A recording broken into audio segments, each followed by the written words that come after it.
Before man, before Eden, there was God and his angels.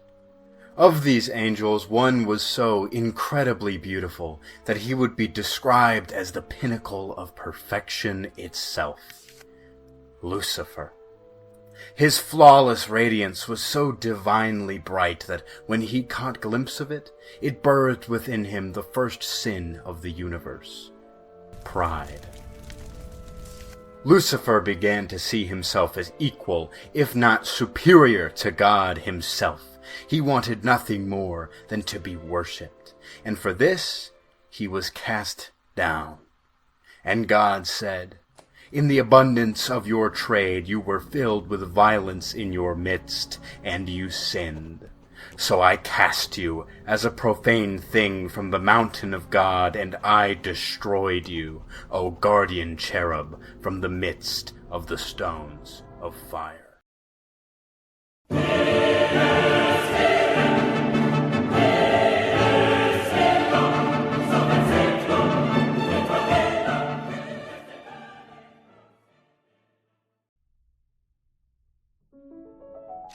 You don't have to be a Christian, I am not one, to recognize that Christianity has played a foundational role in the creation of Western morals. Down to the granular level, like concepts of right and wrong and what those things even mean. Since its adoption by the Roman Empire and its subsequent spread throughout Europe and, well, the rest of the world, Christianity has been probably the most influential force in the creation of Western morality, rivaled maybe by just one other, and if you've watched my other videos, you know what it is, but we'll get to that later. So why is this important?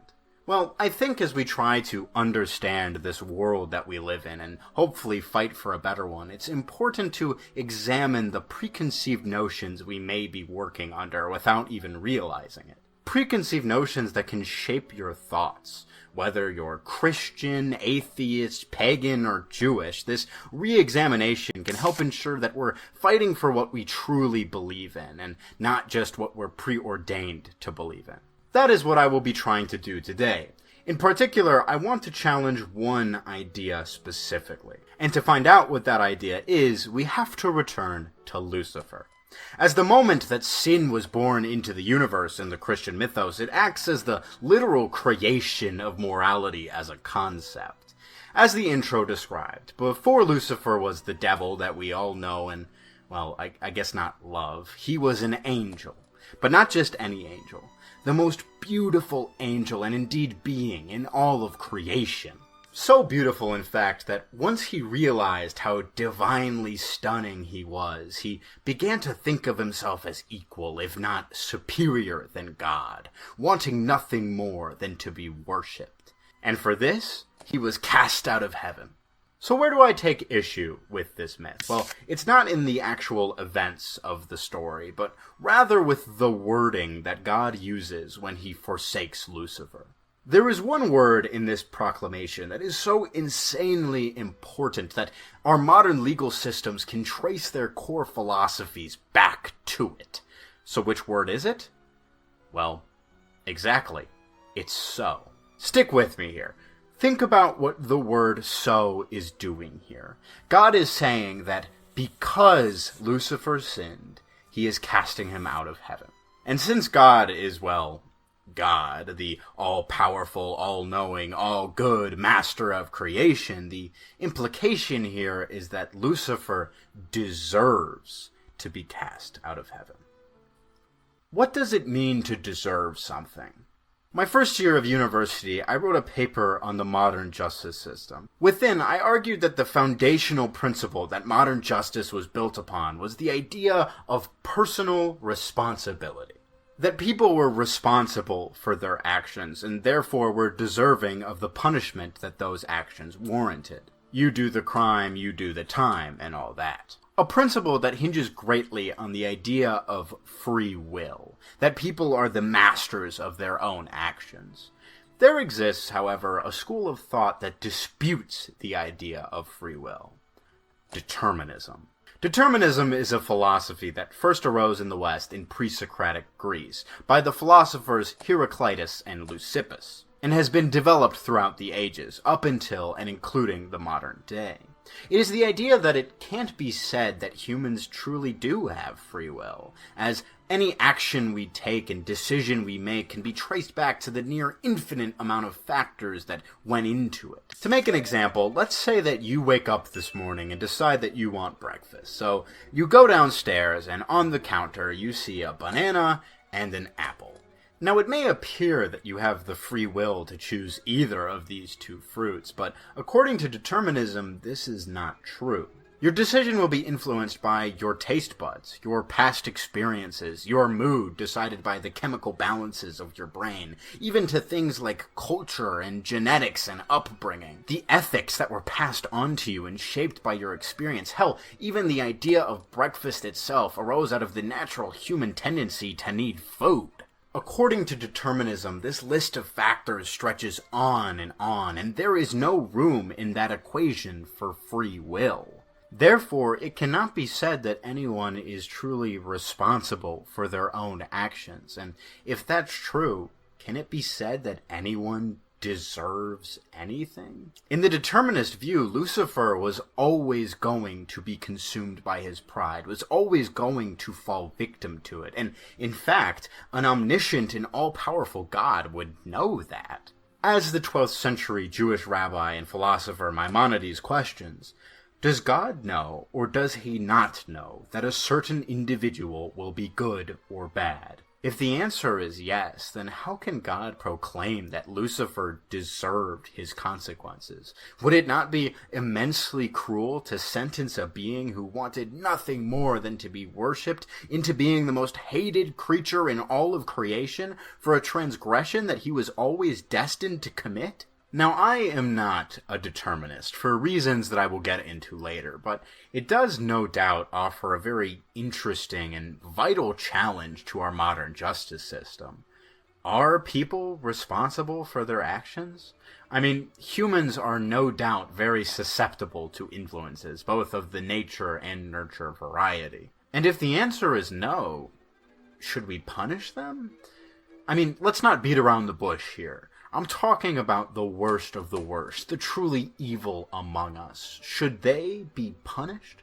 Daniel Dennett, who was a very prominent modern determinist, made the argument that punishment offers a deterrent, adding a factor of our own into that endless equation. Though I will point out that most studies show that deterrent-based justice is not an effective way to counteract violent crimes and injustices. But you still may feel the answer is yes, whether or not determinism is an accurate theory. You may not even have a logical explanation for that feeling. We'll come back to this, but for now, I have another question for you. What is love? Love has been a driving force in tales written by mankind for millennia. As long as we have been telling stories, we've been telling stories about love. So much so that I don't think it's that big of a stretch to say that to define love is to define humanity. The myth of the Trojan War speaks of a great conflict fought over love, that of King Paris of Sparta for his betrothed Helen. And the myth of Narcissus speaks of a man who falls so deeply for his own reflection that when he realizes that love was impossible, he falls into a deep despair, withering away until all that was left was a flower that bears his name. Love is destructive. This fact has been evident all throughout history, people taking actions that are destructive, especially to themselves in the name of love. In modern times, there's been a lot of pushback against this type of love, however. More and more, it's been labeled as unhealthy, with the implication that healthy love exists as a more moderated version of this infatuation, with a more appropriate amount of space. In fact, in high school, we spent an entire unit both in health class and English when we read Wuthering Heights, discussing the difference between healthy and unhealthy love. Now, I'm not going to now make the argument that, infatuation is good, actually. But I am going to make the argument that saying love should never be self-sacrificial to the point of potential destruction, and that this is always bad, is false. I mean, think about a parent's love for their children. I know many parents who are more than willing to die for their kids if need be.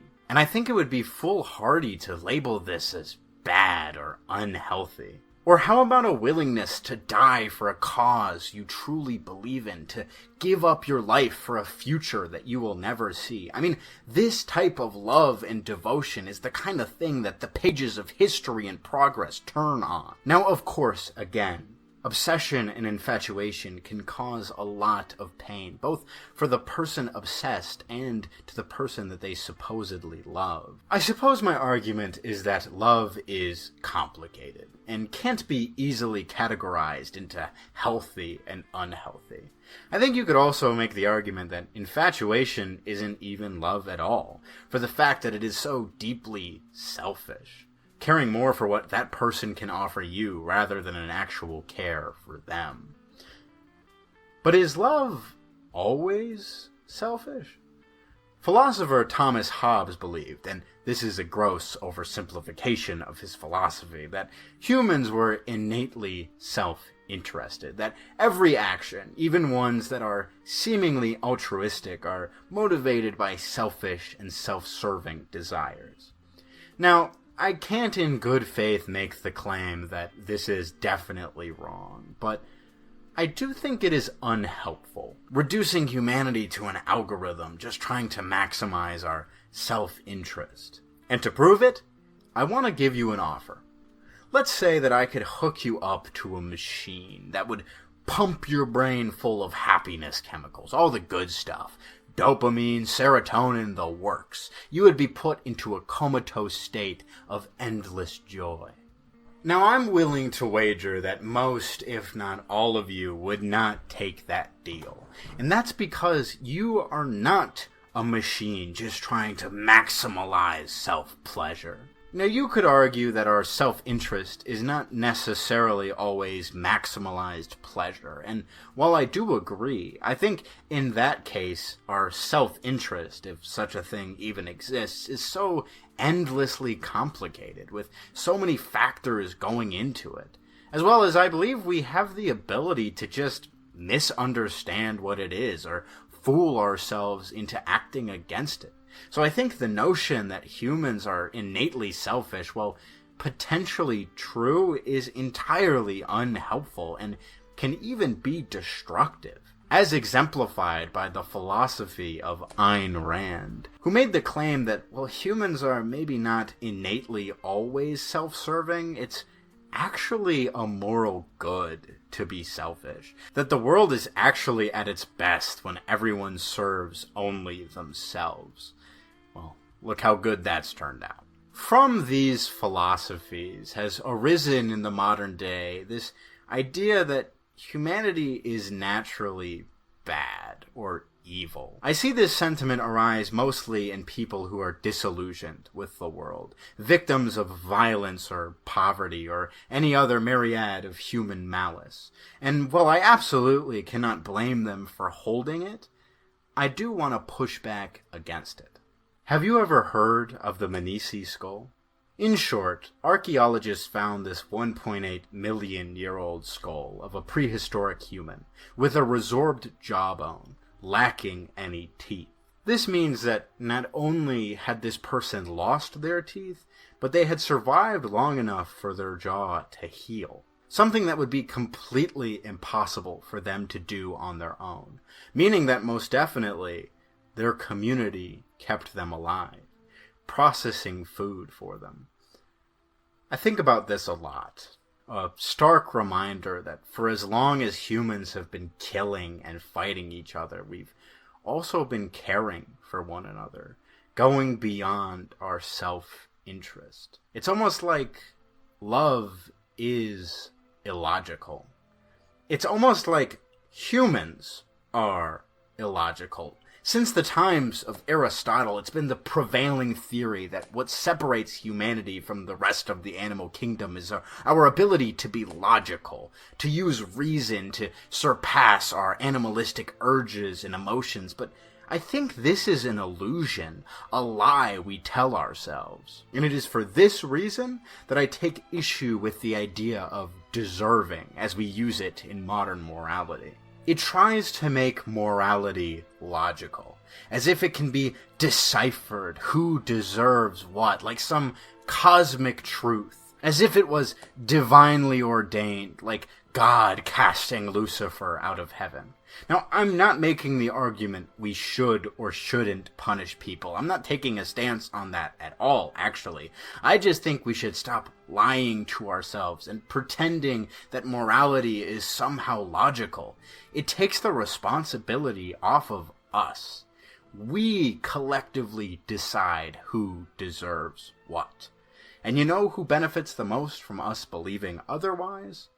Those who set the rules, those in power, the systems at B. Say it with me now, folks. Capitalism. There is this idea in our capitalistic society that people can and have to earn their keep. Work hard and you will be prosperous. The pull yourself up by your bootstraps mentality. Industriousness and ambition have been made cardinal virtues, tickets to salvation, and we've all internalized this, even me. I pride myself on being a hard worker, as if that somehow justifies any success that I may find in my endeavors. But here's a fact. 10 million people die a year to starvation, despite us having more than enough resources to make sure that everyone on the planet has enough to eat. As long as that's true, how can it be said that anyone deserves anything good? My answer? It can't. In fact, no one deserves anything, good or bad. We are the masters of who gets what. This deification of deserving and working for one's keep has created this quiet implication whenever someone starves and is passed by on the streets begging for change to survive, that somehow they deserve it. That they didn't work hard enough, they weren't up to par, and now they are simply getting what they deserve. But this notion, by all metrics, is not a logical one. It's entirely based in emotional reasoning. I want everyone to be fed, clothed, and sheltered, no matter what. And that desire is enough of a justification to fight for a world in which that is true, and to fight the systems that keep it from being true. We set the rules. Right now, other people are setting the rules for us, and hoping we won't question them. Well, I don't really like the rules that they've created. Do you? I want to finish off on a more personal note. Throughout my life, I've had a lot of experience, both in other people and in myself, with depression. Hell, I believe if you're paying any attention to the world around us, it's pretty hard not to. But something that I've noticed a lot in people dealing with it is this idea that they don't deserve to live, or don't deserve to be happy, or don't deserve to eat, etc. And if that's you, I can tell you with complete confidence that you don't. In fact, nobody does, but you're alive anyway. A fact that is so monumentally improbable that it is indeed the greatest miracle in all of creation, whether or not you are religious. I am not a determinist, because I believe the universe is so infinitely complex that we will never understand everything. There isn't enough time in eternity to understand everything, so who's to say there's no room in the equation for free will? The universe is literally infinitely amazing, and we get the beautiful gift to experience it. And not just that, to be human, with all of its illogical beauty and love and art and passion and bagels. You are alive. You are human. You are here. And as far as we can know, you're only definitely gonna be here once. So try and enjoy it, yeah? I'm James D. Thank you for watching.